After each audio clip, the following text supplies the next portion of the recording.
Assalamu alaikum. En este vídeo quiero hacer un resumen de lo que considero los mayores defectos de la teoría de la evolución, empezando por el origen del ADN. El ADN contiene la información que describe la estructura de todas nuestras proteínas, es el mismo cerebro de la célula. Para dividirse una célula replica el ADN y genera una copia para cada una de las células hijas. En la replicación, la hélice, el ADN es una molécula bicatenaria, es una doble hélice y tiene dos cadenas. Para replicarse, la hélice se abre y cada una de las hebras sirve de molde para una nueva molécula. Este proceso se lleva a cabo mediante una enzima que se llama ADN polimerasa. La polimerasa llega al hebra molde y empieza a unir nucleótidos formando una nueva cadena. Esta polimerasa necesita siempre para empezar a trabajar un hebra molde de ADN, entre otras cosas. Sin eso no puede empezar a unir nucleótidos. Para los evolucionistas que dicen que el ADN se creó al azar y luego una célula que es el origen de todas las especies, eso no es posible porque ya hemos visto que la polimerasa no puede actuar por sí misma uniendo nucleótidos sueltos. Siempre necesita de una hebra molde. Necesitas ADN para crear ADN.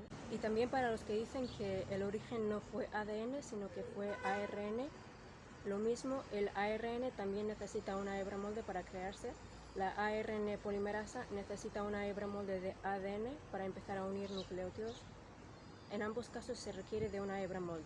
La polimerasa solo sabe copiar información, no puede generar esa información por sí misma. Ella no tiene ni la conciencia ni la inteligencia para saber qué proteínas va a necesitar una célula. Cuando tú vas a hacer una PCR, Polymerase Chain Reaction, se añade la polimerasa, los nucleótidos y un trozo de ADN. Y lo que sucede es que en varios ciclos la polimerasa va copiando de forma masiva ese trozo de ADN que pusiste. A nadie se le ocurre poner los nucleótidos y la polimerasa y dejar que trabaje sola y decir, venga, créame una molécula de ADN.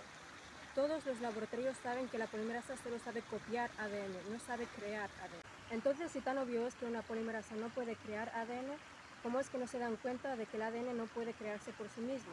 Y te dicen, a lo mejor con el tiempo, y si el ARN fuera lo primero en aparecer, es que no hay forma alguna de que ningún tipo de polimerasa pueda empezar a unir nucleótidos por sí misma hasta formar una molécula de ADN, ni en un año, ni en 1000 años, ni en 1.000.000 de años.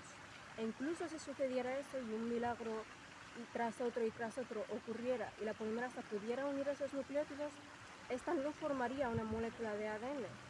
Solamente formaría una secuencia de nucleótidos sin sentido, un bulto de nucleótidos sin sentido que no serviría para nada, porque es como tener un programa que añade letras al azar y con esto no vas a poder escribir un libro, solo vas a obtener una secuencia de letras que no tiene sentido alguno.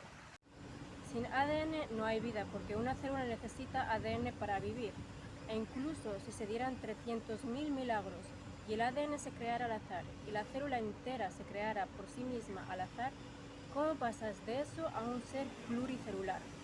Incluso si tienes una colonia de bacterias entera, estas no se van a unir para crear un ser pluricelular. Es como decir que tienes un grupo de personas, una gran multitud de personas, y que estas se van a unir formando un gigante.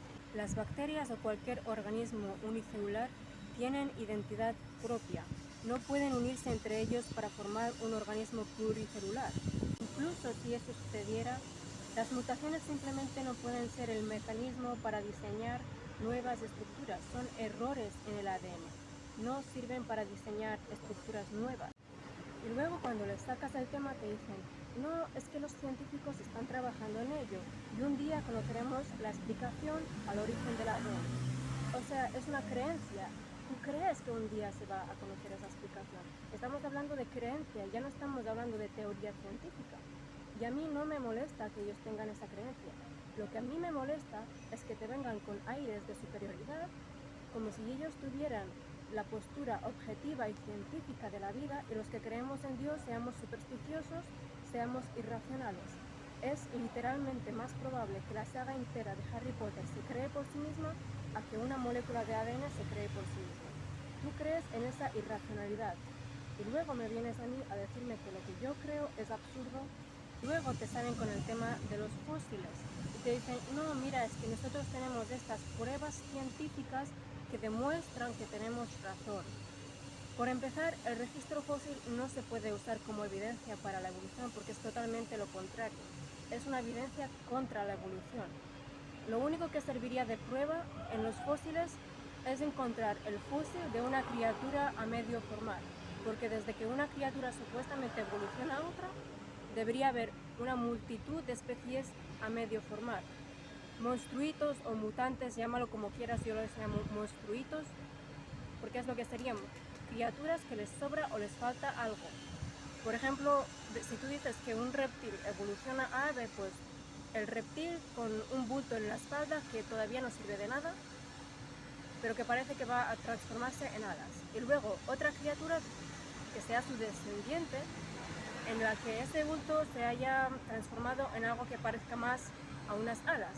Y así de forma sucesiva hasta que se transforma a un ave. Esas criaturas a medio formar no se encuentran en el registro fósil. En el registro fósil solo encontramos los fósiles de criaturas totalmente formadas, criaturas totalmente diseñadas y adaptadas a su medio. Y algunos te dicen, no, es que esas formas de vida viven muy poco y no les da tiempo a formar fósiles. Primero, que si viven tan poco, no les daría tiempo a reproducirse y a transmitir esa información, esa mutación a la descendencia. Y segundo, incluso si vivieran muy poco, estamos hablando de una cantidad muy superior de esas formas intermedias para cada especie definida que existe. Para cada una de las especies totalmente terminadas debería haber una gran multitud de formas intermedias, de formas que están inacabadas, incompletas. Y no los encontramos en el registro fósil. ¿Dónde están esos monstruitos? Te vienen con el fósil de ese simio y te dicen, mira, este es nuestro antepasado. Esto demuestra que nosotros procedemos de los simios. Primero que esos fósiles suelen ser incompletos y luego los reconstruyen basándose en su enorme conocimiento. Suelen ser, si vas al museo, un trocito de mandíbula y el resto de cráneo reconstruido.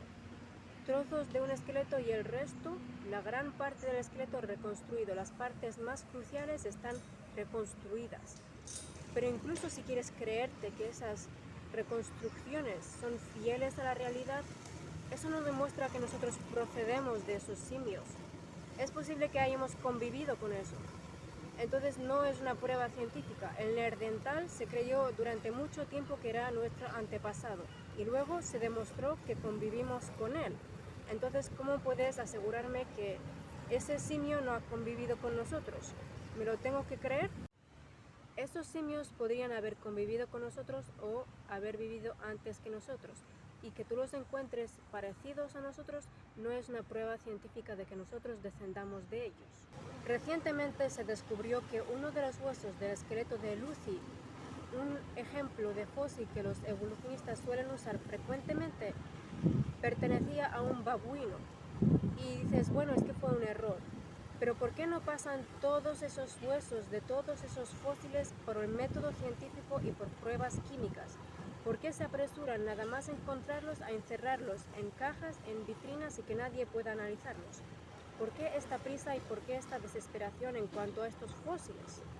En resumen, el ADN no puede crearse así solo porque la polimerasa no puede unir nucleótidos sin la ayuda de una hebra molde. Incluso si pudiera hacerlo, no obtendrías una molécula de ADN con eso, sino una secuencia de nucleótidos sin sentido alguno que no serviría para nada.